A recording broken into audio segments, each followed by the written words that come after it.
기브온 거민들이 마치 자기들이 먼 곳에서 온 사람인 것처럼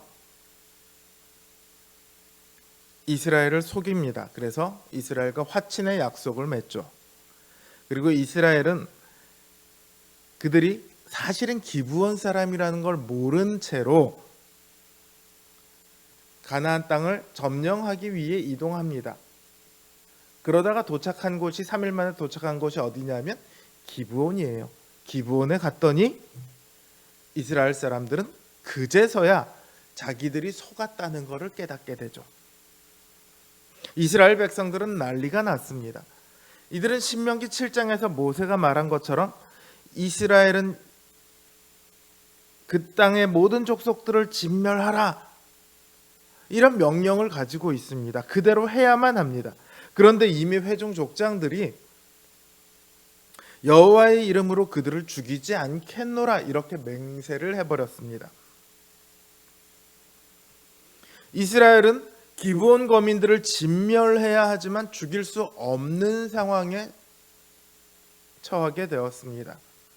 기브온 거민을 진멸하지 않는다면 이스라엘이 하나님의 진노를 받게 될 것입니다. 반대로 기브온 거민들을 죽인다면 그들이 맹세한 것 때문에 또 하나님의 진노를 받게 될 것입니다. 이러지도 저러지도 못하는 상황 속에서 그들이 할 수 있는 건 그저 족장들을 원망하는 것뿐이죠. 이런 중에 여호수아가 기브온 거민들을 불러다가요, 너희가 우리를 속였으니까 너희가 저주를 받아 영영이 우리의 종이 되리라. 그래서 너희는 다 하나님의 집을 위하여 나무 패며 물기는 종이 될 것이다. 이렇게 말을 합니다. 기브온 거민들은 그래도 좋습니다.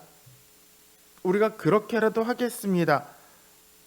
그렇게 그 말을 받아들이고 목숨을 건지게 됩니다. 여기서 우리는 하나님이 정말로 원하신 하나님의 계획에 대해서 고민을 해봐야 합니다. 14절을 보면 화친을 맺을 때에 어떻게 할 바를 여호와께 묻지 않았다 이렇게 기록이 되어 있습니다. 그래서 많은 분들이 이 화친 자체가 잘못된 것이다 이렇게 말씀을 하고 설교를 하시는데 제 생각은 조금 다릅니다. 만약 하나님께 어떻게 할까요를 물었다면 하나님께서는 뭐라고 대답을 하셨을까요? 야, 모세가 말하지 않았냐? 너네들은 무조건 가서 걔네들을 죽여야 돼 이렇게 말씀하셨을까요? 아니면 혹은 야, 쟤네들 니네한테 사기치고 있으니까 니네 속지 마, 가서 죽여 이렇게 하셨을까요? 신명기 7장에서 모세가 그 땅의 모든 족속들을 진멸하라고 한 것은요,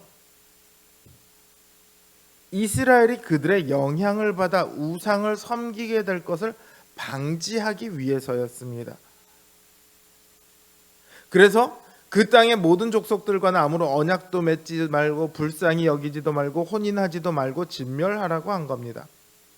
그런데 지금 기브온 거민들의 상황은 그것과는 전혀 다릅니다. 이들은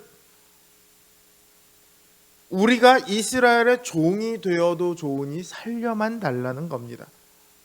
그 바탕에는 하나님에 대한 두려움이 깔려 있습니다. 쉽게 말하자면 우리는 너의 종이 되더라도 상관없으니 우리가 너희와 같은 편 하게 해달라. 우리가 절대적으로 너희 영향 아래 들어가겠다. 이런 항복선언입니다. 이들이 이스라엘에게 영향을 끼치는 것이 아니라 이제 이들이 이스라엘 밑으로 들어온다는 것은 반대로 이들이 이스라엘의 영향을 받겠다는 뜻이죠.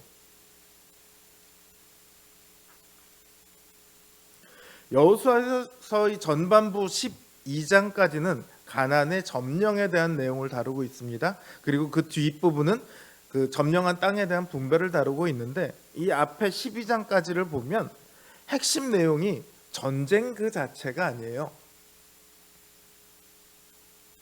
가장 많이 나오는 단어는요, 언약이라는 단어입니다. 지금 이스라엘이 백성들이 족장들을 원망하는 이유도 언약을 못 지켜서, 그래서 하나님의 진노를 살까봐 두려워서 그렇게 하는 겁니다. 반대로 기브온이 거짓을 말한 이유도 언약 때문입니다. 자기들이 그 언약에 들어가고 싶어 하는 거죠. 이 기브온 이야기는요, 이스라엘 민족이 아닌 다른 이방인, 가나안 본토 거주민이 과연 언약에 들어갈 수 있을까 없을까에 대한 기준이 됩니다. 기브온 거민들은 언약에 들어올 수 없는 사람들입니까? 놀랍게도요, 여호수아서 어디에도 기브온 거민들의 거짓말이나 족장들이 기도하지 않고 화친한 것에 대해서 전혀 언급하고 있지 않습니다. 하나님이 그것에 대해서 질책하고 있는 장면이 단 한 곳도 나오지를 않아요. 기브온 거민들을 진멸하지 않았음에도 하나님께서는 이스라엘을 향해 진노하지 않으십니다. 하나님께서 진정으로 원하셨던 것은 가나안 거민들을 씨도 없이 다 죽여버리는 것이 아니라 그 중에서도 하나님의 언약을 사모하는 자들을 받아들이는 것입니다. 라합의 사건이 바로 그 증거라고 할 수 있죠. 이러한 점을 고려했을 때 제가 앞에서 만약 기도했더라면 하나님께서는 어떻게 답하셨을 것 같냐, 이렇게 말을 했었는데요. 저는 아마 기도를 했더라도 하나님께서는 기브온 거민들을 죽이지 않으셨을 것이다, 이렇게 생각을 합니다. 기브온 거민들을 이스라엘 백성들 중에 함께 거하도록 허락을 하셨을 것 같아요. 어떤 면으로든. 실제로 모세의 장인의 족속들도 이스라엘 중에 그렇게 함께 거하도록 허락하셨거든요. 그러니까 하나님은 자신의 원하시는 바를 이루십니다. 그 원하시는 바가 무엇입니까? 하나님의 언약에 들어오고자 하는 자들, 하나님을 두려워하고 그 언약의 백성이 되고자 하는 자들을 받으시는 거예요. 하나님은 그 뜻을 이루십니다. 그럼 왜 굳이 기도하지 않았다라는 표현을 성경은 기록을 했을까? 기도하지 않았기 때문에 이스라엘은 족장들을 원망하게 되죠. 만약에 기도했더라면, 기도해서 하나님이 야 죽이지 마 했더라면 원망할 이유가 없었을 거예요. 기도하지 않았기 때문에 원망이 생깁니다. 그리고 그 원망으로 인해 기브온 족속은 종이 되는 결과를 맞이하게 됩니다.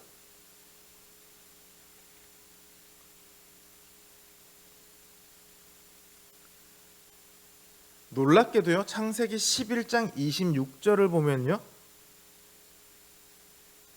노아는 자신의 아들들을 두고 미래에 대해서 이야기를 할 때 이런 이야기를 합니다. 가나안의 후예들은 셈의 후예들의 종이 될 것이다. 이스라엘은 셈의 후예입니다. 그리고 기브온 거민들은 가나안의 후예들입니다.